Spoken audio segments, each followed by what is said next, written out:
Hello, yes, it's me. This is something that you might not know about me. But I really like The Little Mermaid. It's okay if you don't. I don't really shout it from the rooftops or anything. A lot of people don't know, but I'm a really big fan, you know? Was that funny? So I want to talk about The Little Mermaid on Broadway. I obviously love the original movie, and one day I might make a video about it, but I've already made a 5-page essay about it for my rhetoric and media college class last semester, so I don't really feel like talking about the original too much right now. So we're going to talk about the much less covered Broadway Renaissance musical by Doug Wright. The book was by Doug Wright, and had added songs by Alan Menken and Glenn Slater. So I want to praise this show before we get any more information on the remake, because I know way too much about this remake, even though I know it's going to be bad. Especially because I think that adapting animated musicals for the stage makes a lot more sense and works a lot better than adapting them for the screen. I actually think Howard Ashman put this best. Rest in peace. And he worked on the story for the original Little Mermaid, so you should know. Big problem with music and film. In live action, music and live action film. The only truth I know about it is it usually doesn't work. Music may have more license in the animated film in the same way that it does in the theater, simply because the level of reality is different. There's no game being played by a theater audience. We know that's happening right in front of us, and it's painted scenery and it's not real. When we go to the movies, it's a real street, or it looks a lot more like a real street. And we pretend it may be really not. Seriously, this medium was made for like fantastical fairy tale musicals. It has its limitations, of course. Like you can't have a gigantic Ursula at the climax of the film or climax of the musical like in the film, because it just wouldn't work, I promise. Which means you have to make some changes to the plot. So I think that's good, because we've learned from The Lion King 2019 that making absolutely no changes to a remake turns out bad. So what I'm saying is that these musicals might not have been completely necessary, in your opinion. Like the remakes aren't. But I do think that they really work to expand upon and reinterpret the originals. So, like with the Aladdin video, I'm going to start with the stuff I know very little about.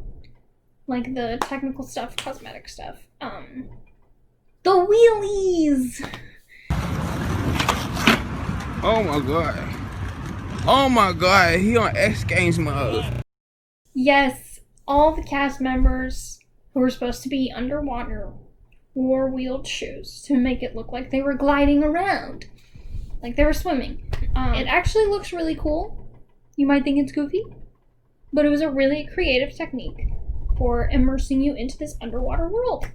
Another clever trick that they did with the mermaid costumes was that they like bent these beautifully made tails behind the actor, and then they just gave them like a sparkly skirt to cover their legs. There are a lot of clever workarounds like this.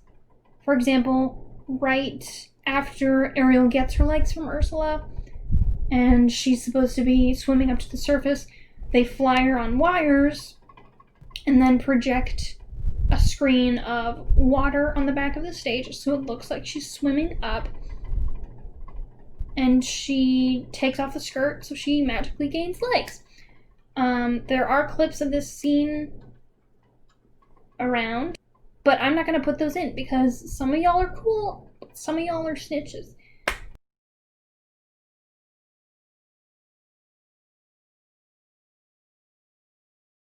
Also, when Ariel comes out of the water on the land, you cannot have a naked woman, or at least half naked woman, in a Disney musical. So obviously they give her like a shiny loincloth wrap skirt thing, which makes perfect sense. It's another clever fix. So I want to give a shout out to Mark Koss and Amy Clark, who worked on costumes for this. It's amazing. Like, these things take creativity and ingenuity out of sheer necessity, and I appreciate that. Very much like the Lion King Broadway show, the costumes and sets had to essentially give these fish and sea life the ability to dance and sing like humans without losing the distinct characteristics that tell you that they are fish and sea life. They don't have the luxury of slapping CGI on them and making Sebastian the most realistic looking crab ever, even though you get serious Uncanny Valley, or at least I know there's going to be serious Uncanny Valley-ish stuff. The cast is also amazing. Sean Palmer literally feels like the movie version of Eric stepped off the screen, and I do mean that as a compliment. You can dislike below. Norm Lewis adds so much power to King Triton. He's amazing. There's a reason that he's my favorite Javert from Les Mis. Titus Burgess is hilarious. He's so amazing. He's a great Sebastian. And the legendary Sierra Bogus, that would make sense. Bogus, I think. She's amazing. She was in the 25th anniversary version of Phantom, and I love her. She's so great.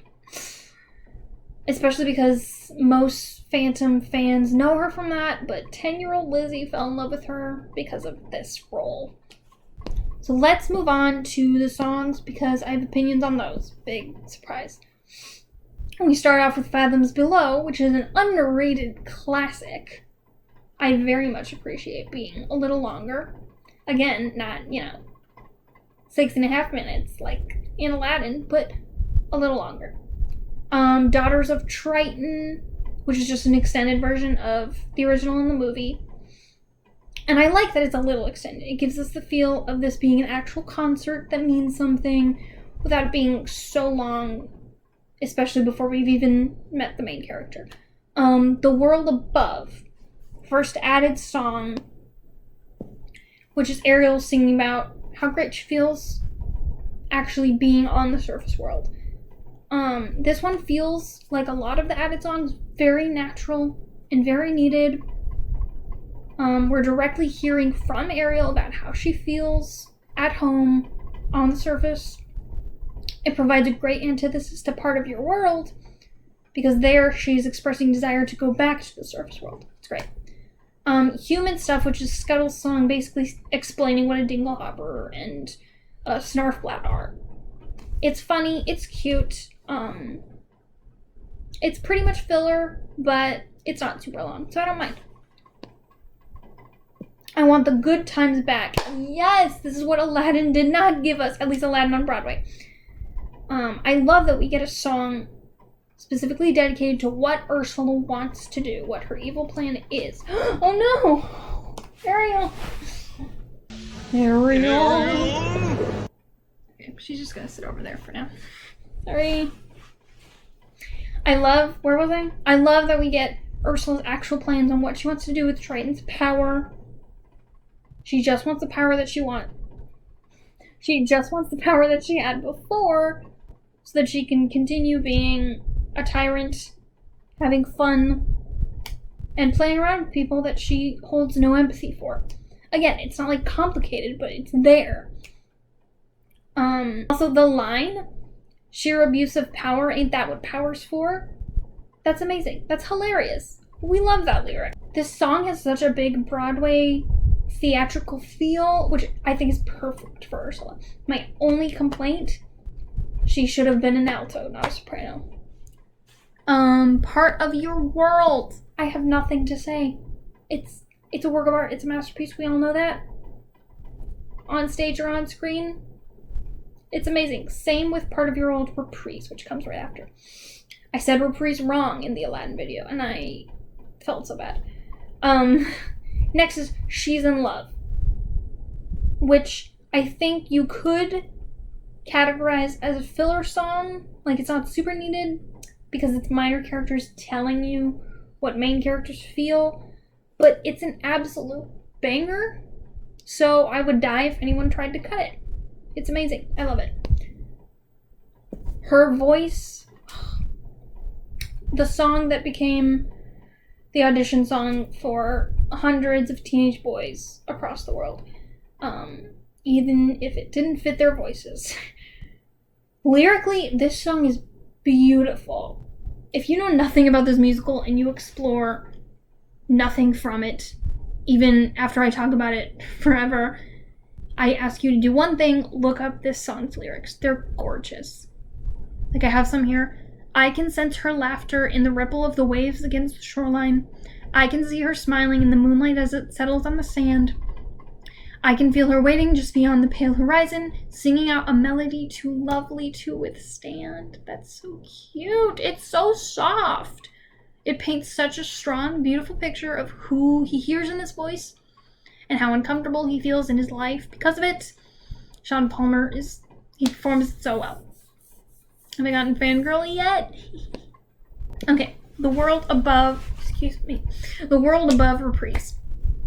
Once again, it makes plenty of sense to put a song here. If you don't know, it's the song where Triton basically is about to destroy her collection and sings about how he needs to protect her and it's really bad and all that stuff. You can really feel and hear his anger growing until it gets to the point where you know he's going to do something bad. And you also get his side of the story that it's what he does to protect her, even though it's kind of wrong. Under the Sea, I love this song, obviously. This version reminds me how much I love dancing to this song, but it also gives me new things to appreciate, like Titus Burgess's great voice. I think it should have stayed before Ariel saved Eric like it was in the original, but I will admit that it gives us a light, upbeat song in between some kind of ominous ones, you know. Under the Sea reprise, which is just a little more of the ensemble singing Under the Sea before Sebastian realizes Ariel took off. You could say that it's milking it, but it definitely doesn't do it as much as Aladdin on Broadway did, because still, Under the Sea in total only lasts like 4.5 minutes. Totally cool with that. Sweet Child, which is just a conniving little song for Flotsam and Jetsam to sing when they come to bring Ariel to Ursula. It's short, it's super catchy, I like it. Next is Poor Unfortunate Souls. Once again, not a lot to say about this song that most already don't know. It's great. It's such an earworm, and it surprisingly really works as a conversation that's sung, which is usually kind of hard to do. But it's not just a repeat of I Want the Good Times Back, because that was Ursula's I Want song. This is Ursula's I Am song, basically. Next is Positivity. And this song, it's kind of a skip for me when I'm listening to it. But to be fair, it has plot relevance because Scuttle's attempt to encourage Ariel once she's gotten her legs and is feeling a little negative. And it's got some fun, silly lyrics. So it makes the musical not have to be all full of slow ballads like fun. It's just a little too similar to Human Stuff for me to love it, you know. Next is Beyond My Wildest Dreams. And this is such a pure, cute song. I know we already got Part of Your World, but I think Sierra Boggess starts to shine really here because we see some of her like goofy side. And don't come at me with this is a repeat of Part of Your World, because World Above shows Ariel expressing satisfaction in being on the surface. Part of Your World shows her expressing desire to live on the surface, and Beyond My Wildest Dreams shows her expressing delight, having already achieved the goal, basically. It's like the 3 steps of her journey. They're very different. I'm a little defensive. Les Poissons. I actually love this song. It has no right to be in this musical for, like, plot relevance, but I love it, so it's here to stay. And it was in the original. One Step Closer. Oh, for those who don't know, This is a mix of the village dance scene in the original and the pink dress scene from the original. It's Eric teaching Ariel how to dance and basically saying that you don't need to talk if you can dance, because dancing is just a better way to express emotions in a raw way. I know that's operating on fairy tale logic, which might turn some people away, but I think it's so cute and puts like a different spin on the whole we have to build a relationship between two people, one of which can't talk situation. I also think it's really neat that the melody is based on the one from the original village scene. Dancing is a language that is felt instead of heard.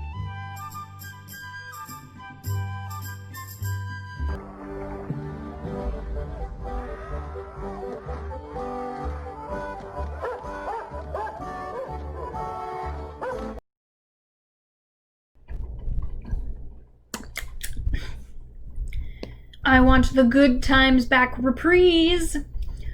It's your basic plot point villain song. It's catchy, and I especially love Flotsam and Jetsam's little like whoos, and the line wrapped around my suction cup. Wrapped around my suction cup. Next is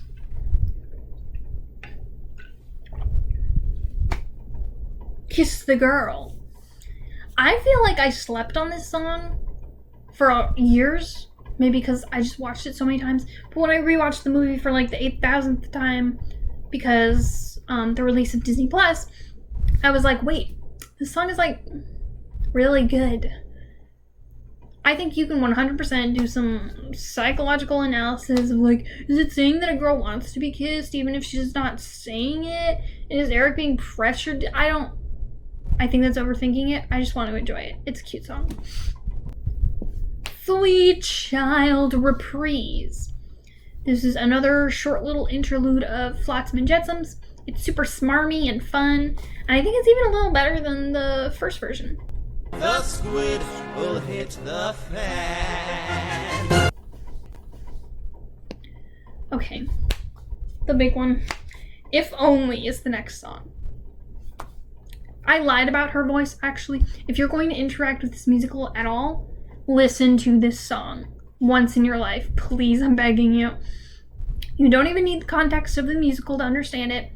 It is my absolute favorite added song. It might be my favorite song from The Little Mermaid, period, but I don't think I can disrespect Howard Ashman's memory like that.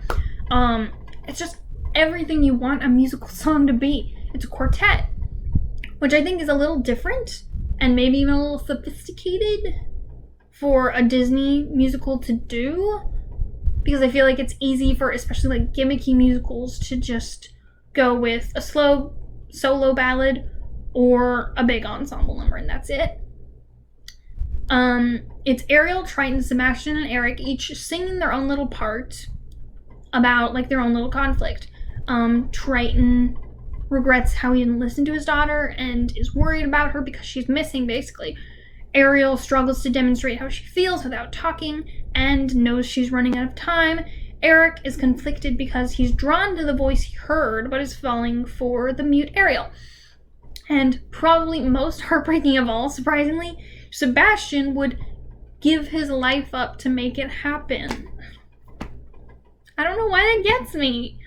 It's just this crab could have just been a throwaway comic relief character, but instead he's expressing deep protective love for a teenager he was annoyed by originally.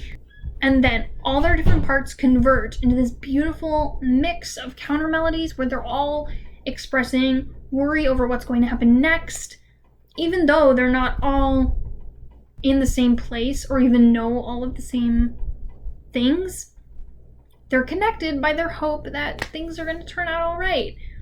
And for a musical about cartoony fish and mermaids, that's a very human moment. Side note, I love that we get a little title drop at the end of this song, or like in the middle of this song, where Sebastian's like, "Child, tomorrow the prince will have his pick of any princess in the land. How can a little mermaid compete with that?" It's cute.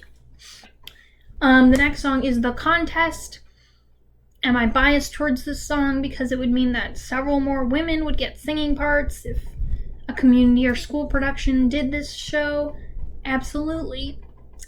But I do think it's important for the story character-wise. I'll talk about that later. Poor Unfortunate Soul reprise, which is basically Ursula getting Triton to turn himself over in return for Ariel and gloating about it.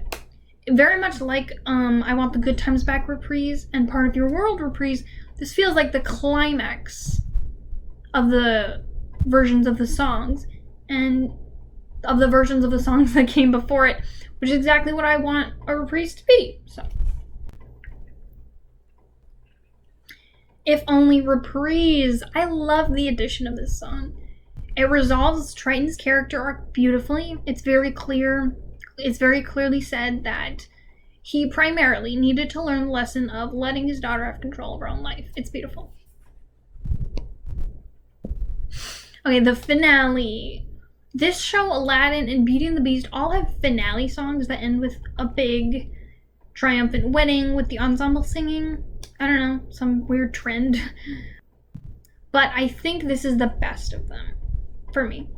I think Eric singing Sailing Forward and then Ariel singing Standing Steady and then both of them singing Starting Life Completely Ready is really nice. It's really cute, okay. Although actually, Wikipedia says that there was a cut part where Ariel called him her land and he called her his sea, which sounds even cuter. Still, a strong ending nonetheless. In conclusion, the only songs that I think don't really need to be here, or I skip a lot when I'm listening to the album, are Les Poissons and both of Scuttle's songs. Even then, Les Poissons is the only one that doesn't serve to further the plot or a main character, but it was in the original, so you kind of have to have it. All the other songs are needed to tell the story, and they have some really cute underwater puns. I'm also going to talk about the plot a little bit because, like I said, some things were changed. And I think they do some interesting things because of those changes. The Broadway version stipulates that Ursula and Triton are actually brother and sister, and they each got a part of the kingdom given to them when their dad died. The shell was one of Ursula's gifts, and she was only banished after ruling her part of the kingdom really, really evilly. This change isn't revolutionary or crazy, since I think other stories have done things like that, but it does give a little more detail to her backstory. Also, instead of Ursula turning into Vanessa and enchanting Eric, leading to her becoming a big boy and getting skewered by a sailing ship, the kingdom holds a contest to try and match the voice Eric heard to a woman in the kingdom.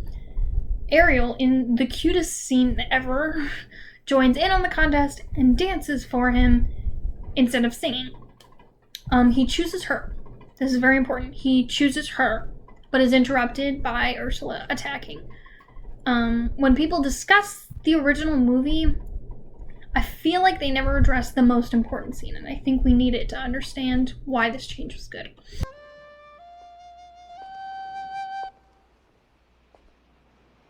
Eric, if I may say, far better than any dream girl is one of flesh and blood.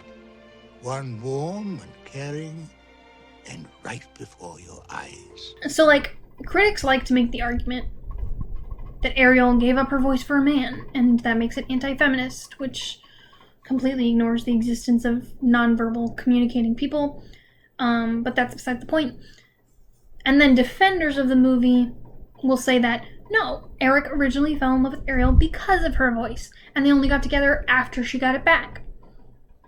But this scene tells a completely different story. Ariel's singing voice is not who she is. She doesn't even seem to like performing very much, seeing as she forgets about the Daughters of Triton concert in favor of hearing about forks, basically. This scene demonstrates that Eric fell in love with Ariel as a mute because he got to know her curiosity and spunk and adventurousness. And you might think that's unrealistic, because it's, again, operating on fairy tale logic, but it's what the text is saying. His throwing his recorder away basically demonstrates him abandoning the fantasy he has about this mystery voice, this unattainable woman, and is about to go tell her this before Vanessa comes swooping in like a vulture.